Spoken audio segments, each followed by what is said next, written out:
प्यारे दोस्तों नमस्ते। आइए हम सुनते हैं धर्मराज जी की अमृत कहानी।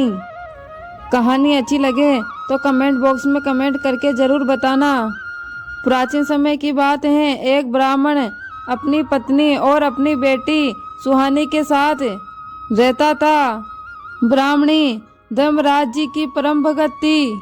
उसने धर्मराज जी की कथा कहानी कहने का नियम ले रखा था। वो रोज धर्मराज जी की कथा सुनती थी। सुहानी ने माँ को ऐसा करते हुए देखा तो उसके मन में भी धर्मराज जी के प्रति आस्था उत्पन्न हुई। उसने भी अपनी माँ से कहा, मैं भी धर्मराज जी की कथा कहने का नियम लूंगी। बेटी की यह बात सुनकर माँ बहुत खुश हुई, लेकिन उसने कहा, जब तुम बड़ी हो जाओगी तब तुम्हारा विवाह हो जाएगा और तुम्हें ससुराल जाना होगा। हो सकता है तुम अपने ससुराल इस नियम का पालन ठीक से ना कर पाए, तब तुझे धर्मराज जी का दोष लगेगा। पर सुहानी अपनी जिद पर अड़ी रही और ब्राह्मणी को उसकी जिद के आगे झुकना पड़ा। उसने अपनी बेटी को धर्मराज जी की कथा कहने सुनने का नियम दिलवाया। ऐसे ही दिन बीतने लगे। सुहानी बड़ी हुई।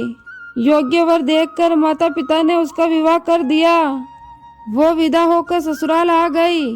ससुराल में सास, जेठानी, देवरानी, ननद सब थी।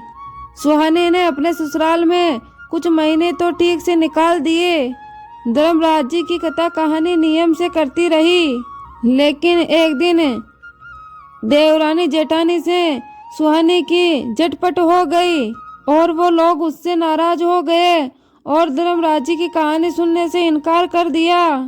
उन्होंने कहा, तुम तो सारा दिन धर्मराज जी की कथा कहानी कहती रहती हो, घर का काम भी नहीं करती। हम लोगों को घर का सारा काम करना पड़ता है।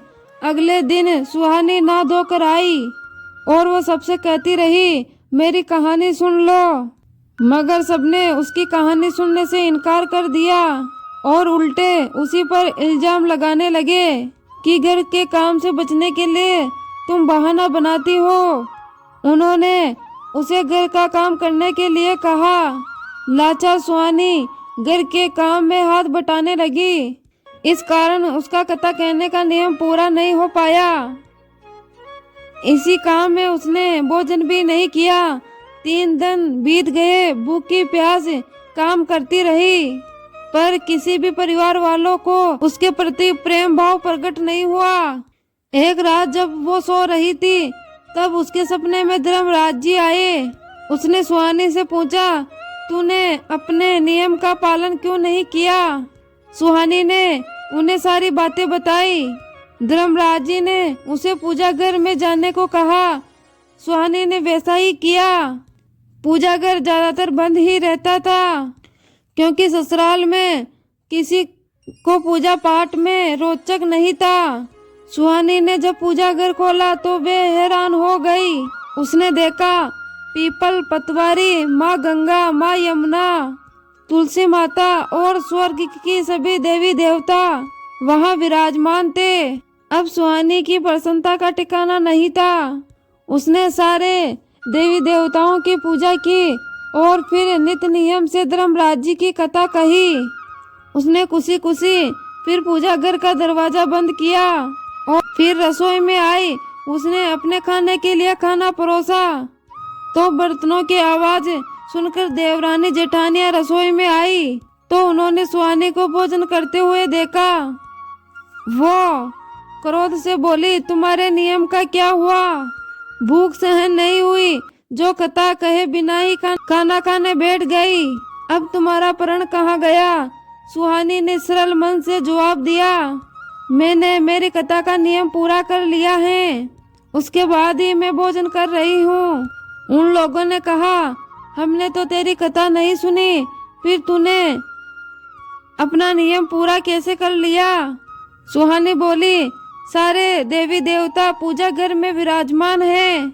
मैंने उनकी पूजा करके उन्हीं को कथा कहानी सुना दी। सास, जेठानी, देवरानी और ननद को उसकी बात पर भरोसा नहीं हुआ। मुझे भी तो दिखाओ, कहाँ है तुम्हारे देवी देवता? सुहानी सबको लेकर पूजा घर में आई।